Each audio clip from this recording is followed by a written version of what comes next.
A paz do Senhor Jesus.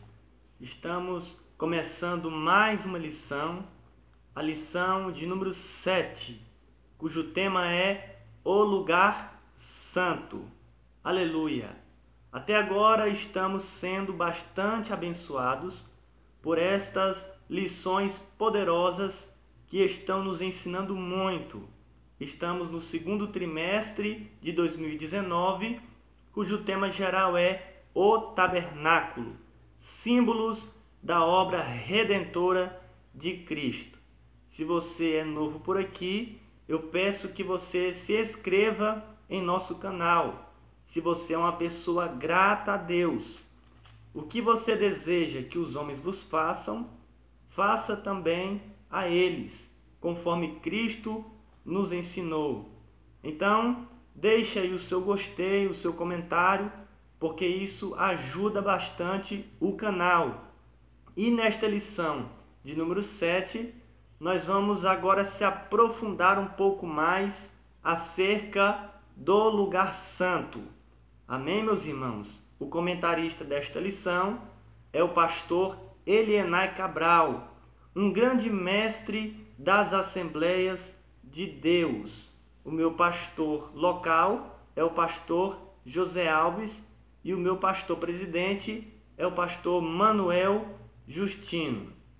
Então, nós estamos agora nesta lição de número 7, que nós vamos estudar sobre o lugar santo, também chamado de santuário. O lugar santo era um local de oração, de intercessão, de adoração, de louvor e de serviço. Antes da pessoa entrar no lugar santo, o pecador tinha que passar pelo altar do holocausto e aceitar Jesus como único e suficiente Salvador. Qual será a diferença do tabernáculo em relação à igreja e a Israel? Em relação a Israel, meus irmãos, somente alguém nascido da tribo de Levi poderia se tornar sacerdote para então entrar no lugar santo. Em relação à igreja, qualquer pessoa que aceita Jesus como único e suficiente Salvador pode agora entrar no lugar santo, porque conforme 1 Pedro, capítulo 2, versículo 9, Deus nos fez reis e sacerdotes. Aleluia! Então este é um grande privilégio da igreja, não é verdade? De entrar na presença de Deus. Porque antes, no Antigo Testamento, havia esse véu que fazia esta separação. Mas em Cristo, o nosso sumo sacerdote da nossa alma, por intermédio do seu precioso sangue, o acesso à presença de Deus está aberto. Aleluia! Então hoje nós temos total liberdade para exercer o nosso sacerdócio na presença de Deus. Então este é o privilégio daquele que está em Cristo. Qual? De entrar na presença de Deus. O véu já não existe mais.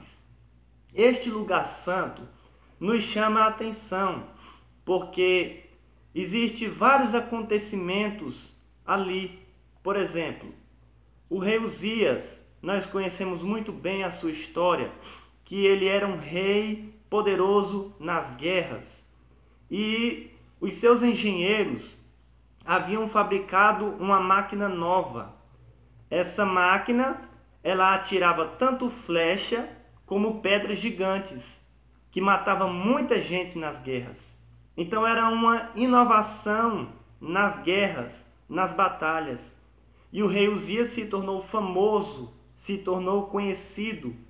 Todas as vezes que ele ia para a guerra, ele colocava essas máquinas nas torres e nas esquinas das muralhas e acabava com os exércitos inimigos. E diz a Bíblia que ele então se tornou orgulhoso, porque ele não perdia batalha, ele não perdia guerra, a sua fama estava espalhada por todo mundo. De repente, então, ele decidiu entrar no lugar santo. Ele decidiu fazer algo pelo qual ele não tinha ordem, porque ele era rei. Ora, meus irmãos, nem os reis, nem os profetas, nem os levitas, nem os juízes, nem os nazireus poderiam entrar no lugar santo. Somente os sacerdotes. Então o que ele fez? Ele pegou o incensário, acendeu o incensário com as brasas do altar do holocausto, chegou diante do altar de ouro para oferecer incenso a Deus. Imediatamente o grande sacerdote Azarias e 80 sacerdotes corajosos entraram atrás do rei e disseram: olha, rei, você não pode entrar neste lugar santo para oferecer incenso. Só tem esse direito os sacerdotes. Saia daí. A Bíblia diz, meus irmãos, que o rei Uzias, ao ouvir isso, ele ficou furioso. Por quê? Porque ele era um rei famoso. Ora, ele era rei. Ele mandava em toda a nação. Ele estava ganhando todas as guerras. Então ele ficou furioso ao ouvir aquelas palavras do grande sacerdote Azarias. E naquele momento em que ele ficou furioso, diz a Bíblia que uma lepra lhe apareceu na sua testa. Quando os sacerdotes viram aquela lepra na sua testa, eles tentaram expulsar imediatamente o rei dali, porque a lepra era uma doença impura, maligna, e o rei estava em um lugar santo. Então, é isso que acontece com aqueles que querem ministrar no lugar santo com o seu coração orgulhoso, com a sua vaidade, com a sua soberba. Aleluia! A sua lepra vai se manifestar na frente de todos. O rei então passou a morar agora fora do arraial e o seu filho começou a governar em seu lugar. Então, somente os sacerdotes poderiam entrar no lugar santo. O próprio nome já fala, lugar santo. Nós também temos o caso de Nadab e Abiú, que todos nós conhecemos muito bem, que eles foram oferecer um fogo estranho para Deus. Eles acenderam um incensário, não com as brasas do altar do holocausto, mas com outro fogo, com um fogo estrangeiro, um fogo exterior e não local. E diz a Bíblia que eles morreram ali, naquele lugar, porque eles tinham quebrado a liturgia do culto. Eles também morreram no lugar santo. Então era um lugar reservado para homens que foram separados por Deus, os sacerdotes. Você deve estar se perguntando, mas e o caso de Davi, que comeu os pães da proposição que ficavam ali no lugar santo? Entenda que Nadab e Abiú e o rei Uzias foi um caso totalmente diferente de Davi, porque Nadab e Abiú, eles quebraram totalmente a liturgia do culto e ofereceram um fogo estrangeiro para Deus. O caso do rei Uzias, ele entrou ali com o seu coração orgulhoso. É diferente do caso de Davi. Davi estava com os seus soldados com muita fome e ele pediu permissão para o sacerdote. E o sacerdote lhe ofereceu. E ele comeu e não morreu. É um caso totalmente diferente. Mas o que nós aprendemos, meus irmãos, é que o lugar santo é um lugar santo. Nós devemos estar com a nossa vida purificada para entrar ali e ministrar, porque o lugar santo é um lugar de serviço. O lugar santo é um lugar de adoração.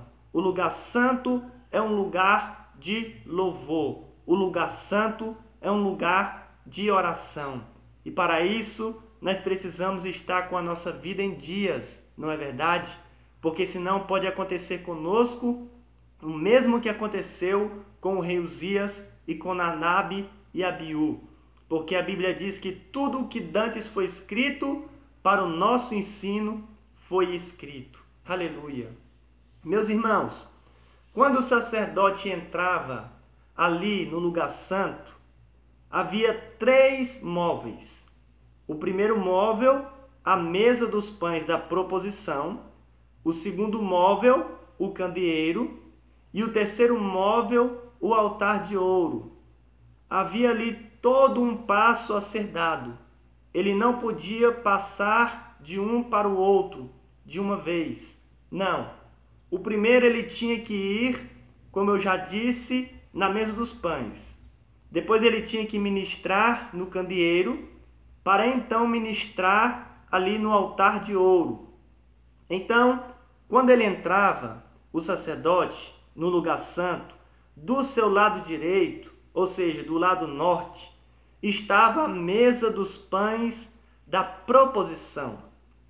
É interessante essa palavra proposição, que ela não é conhecida muito bem em nossos dias. A palavra proposição significa presença, ou aquilo que está diante de.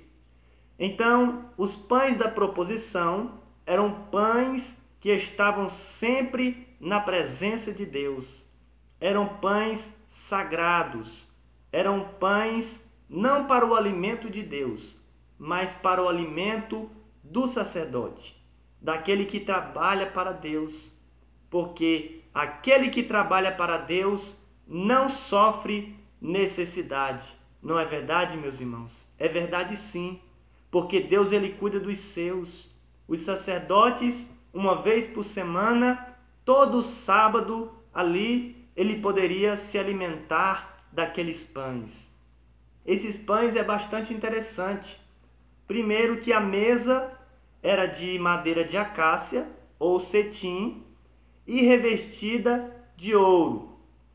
Um fato aqui que me chama muita atenção é que todos os móveis do lugar santo eram de ouro e os móveis do pátio eram de bronze. Isso significa que quanto mais longe você está de Deus, menos valor você tem. Quanto mais perto, mais valor você tem. Então esta era a mesa dos pães da proposição, de madeira de acácia e revestida de ouro. Ela fala de Jesus, porque Jesus era 100% homem e 100% Deus, porque a madeira aponta para a sua natureza humana e o ouro aponta para a sua natureza divina. Esta mesa também fala dos homens cheios do Espírito Santo. Essa mesa, ela tinha um comprimento de 90 centímetros, a sua largura de 45 centímetros e a sua altura de 70 centímetros. Era uma mesa muito bonita, mas o mais importante aqui não é a mesa, e sim o que havia sobre aquela mesa, que eram os pães. Aleluia! Sabe por quê? Porque não adianta nada ser mesa bonita se não tiver pães, se não tem pão para dar. Não adianta ser obreiro, ser pregador e se não tem palavra para dar para o povo. Não adianta você ter um terno bonito, um sapato, uma Bíblia legal, se não tem palavra para dar. Não é verdade, meus irmãos? Então, o que estava ali em cima daquela mesa era o que valia, que eram os pães da proposição para o alimento do sacerdote, do homem de Deus. Havia ali 2 pratos e em cima de cada prato havia 6 fileiras de pão, de tal forma que eram 12 pães. Esses pães eram feitos de farinha de trigo sem fermento. Então, meus irmãos, veja que essas farinhas tinham que ser bastante triturada. Isso fala do sofrimento de Jesus, que ele foi moído pelas nossas transgressões. Então era um pão bastante sagrado. Eram 12, porque aponta para as 12 tribos de Israel. Enquanto as 12 tribos de Israel estivessem sendo fiel a Deus, Deus estava providenciando o pão de cada dia. Quando eles eram infiel, havia fome. Então assim também é para com a igreja. Enquanto a igreja for fiel a Deus, o pão de cada dia não vai faltar em nossas mesas. Não é verdade? Louvado seja o nome do Senhor. Então, esta é a mesa dos pães da proposição. E quando o sacerdote olhava para o seu lado esquerdo, do lado sul, havia ali outra peça bastante importante, que era o castiçal, também chamado na Bíblia de menorá, ou candeeiro, ou candelabro, ou lâmpada. Então esses são os nomes que você vai encontrar na Bíblia. Essa peça é tão importante para Israel que na bandeira de Israel você vai ver ali a estrela de Davi. Mas o Estado de Israel adotou o candeeiro como símbolo do parlamento. Então veja como essa peça é importante para o povo judeu. Nós vamos perceber que ele estava ali do lado sul e ele iluminava todo aquele ambiente. Por quê? Porque o lugar santo era um lugar escuro, não havia janela. Então Deus predestinou com que o candeeiro estivesse no lugar santo. Por quê? Porque no pátio já havia o altar do holocausto, que iluminava todo aquele ambiente com fogo. No lugar santíssimo havia a arca da aliança e em cima da tampa do propiciatório havia a Shekinah, a glória de Deus, que iluminava também todo aquele ambiente. E por isso Deus predestinou com que o candeeiro estivesse no lugar santo, para iluminar aquele lugar escuro. E isso fala de Jesus. Jesus é a luz do mundo.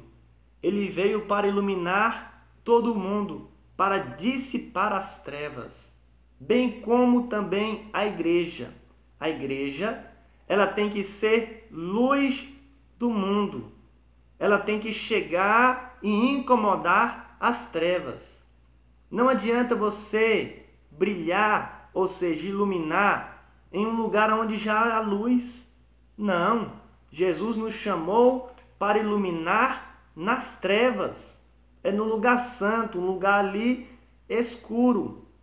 Então isso é muito importante. Outro fato que me chama a atenção no candeeiro é que todos os móveis, incluindo os móveis do pátio e também o móvel que estava no lugar santíssimo, eram de madeira de acácia e revestidos, ou de ouro ou de bronze. Mas o candeeiro, ele não é feito de madeira. Ele é todo feito de ouro, ouro puro, ouro por dentro e por fora, 24 quilates. Sabe por quê? Porque o candeeiro fala do Espírito Santo, porque nele não há nada de humanidade. Aleluia! Louvado seja o nome do Senhor. Então, meus irmãos, esse é o candeeiro. O candeeiro, você vai perceber que nele não há emenda alguma. Ele é feito de uma só peça e tem 7 braços. Por que ele não tem emenda? Porque ele fala da unidade do Pai, do Filho e do Espírito Santo. O Pai, o Filho e o Espírito Santo são um. Assim como o candeeiro, ele não tem emendas. Assim tem que ser a igreja. A igreja tem que ser unida.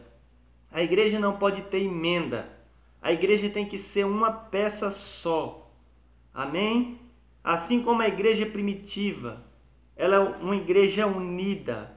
Era um só pensamento, um só propósito, um só objetivo, um só pensar, um só agir.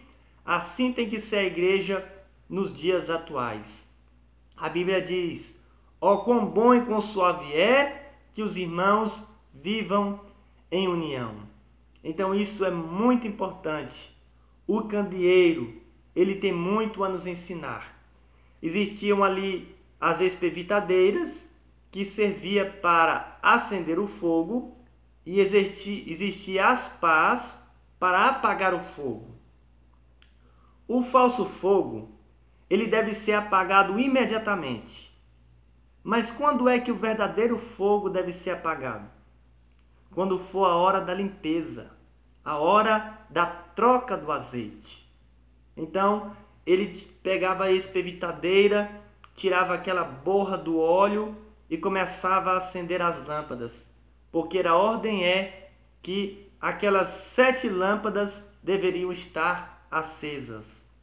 Não era apenas 2, nem 3, nem 4, nem 5 e nem 6. Eram as 7 lâmpadas. E eu te pergunto neste momento, quantas lâmpadas estão acesas aí na sua vida? Quem sabe você está dizendo, tem 6, tá bom demais. Não, a ordem é que todas as 7 lâmpadas estejam acesas. É importante também lembrar que João, nos 7 castiçais, para João, representam as 7 igrejas da Ásia. Então, hoje existem 7 tipos de igreja. Amém? E cada igreja é um castiçal. Se a igreja não for castiçal, Jesus não está no meio dela.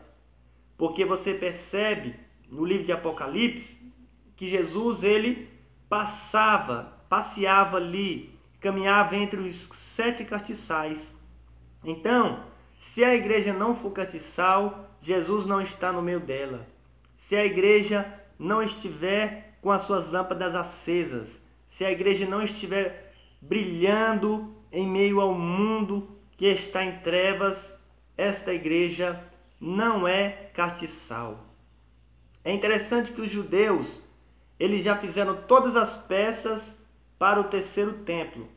E eu estava pesquisando e vi que eles já fizeram este castiçal. Ele tem 1,5 metro de altura por 1 metro de largura, pesando 42 quilos. Eles gastaram 3 milhões de dólares para fazer este castiçal. Agora, não importa o quanto se gasta de ouro, o que importa é que as lâmpadas têm que estar acesas. E nós, igreja, somos esse castiçal. Nós temos que ser a luz do mundo. Amém? Logo após o sacerdote também, ele ia ministrar ali diante do altar de ouro, que estava ali perto da Arca da Aliança, ainda no lugar santo. O altar de ouro no tabernáculo de Moisés era a segunda peça mais principal. A principal era a Arca da Aliança, depois era o altar de ouro. Assim como no tabernáculo celestial. O altar de ouro no tabernáculo celestial é a segunda peça principal. A principal é o trono de Deus, depois o altar de ouro. Esse altar de ouro que estava ali no lugar santo, no tabernáculo de Moisés, meus amados e queridos irmãos, ele era quadrado, 45 centímetros de comprimento e 45 centímetros de largura. E a sua altura era de 90 centímetros. Ele era um altar bastante bonito. Era também de madeira de acácia e revestido de ouro. Ele tinha também 4 chifres nas suas 4 pontas, como o altar do holocausto. E ele também tinha uma moldura ali desenhada, como uma coroa. Era um altar muito bonito. Mas o que mais nos chama a atenção nesta peça do tabernáculo era que ali era o lugar onde se oferecia incenso. Os sacerdotes, pela manhã e pela tarde, iam ali oferecer incenso. O incenso são as orações dos santos. E são os anjos que levam esse incenso ao céu. Hoje a igreja produz esse incenso aqui na terra. Deus ele não fabrica incenso. É a igreja que fabrica o incenso na terra, que é as orações, o louvor, a adoração. Quando a igreja entra na presença de Deus, em espírito e em verdade, para louvar, para adorar, para orar. Ela está fabricando incenso. E quem vem buscar esse incenso são os anjos. E os anjos levam até o céu, porque lá no céu está o altar de ouro original. Porque o altar de ouro que está no tabernáculo de Moisés é uma cópia do verdadeiro que está no céu. Então leia na sua casa Apocalipse capítulo 5 e também o capítulo de número 8 e você vai perceber isso claramente. Existem 24 anciões lá no céu que estão diante desse altar de incenso com as suas 24 taças. Nessas taças estão as orações dos santos. Por que são 24 anciões? Porque os 24 anciões representam cada fuso horário da terra. A igreja pode orar a qualquer momento que as suas orações vão ser ouvidas. Existem 24 anciões lá recebendo a oração dos santos a qualquer momento, a qualquer hora. Aleluia! E de madrugada, essas orações pingam menos ali nas taças dos 24 anciões. Então este é um segredo muito grande para a igreja. Quando a igreja ora de madrugada, ali você está enchendo aquelas taças e os 24 anciões apresentam para Deus e Deus responde a sua oração e manda a vitória. Isso é Bíblia, o que eu estou lhe falando. Leia Apocalipse capítulo 5 e também o capítulo de número 8. Então, é ali, diante do altar de ouro, que os sacerdotes oravam a Deus. Aleluia. Então, esses eram os móveis que estavam no lugar santo.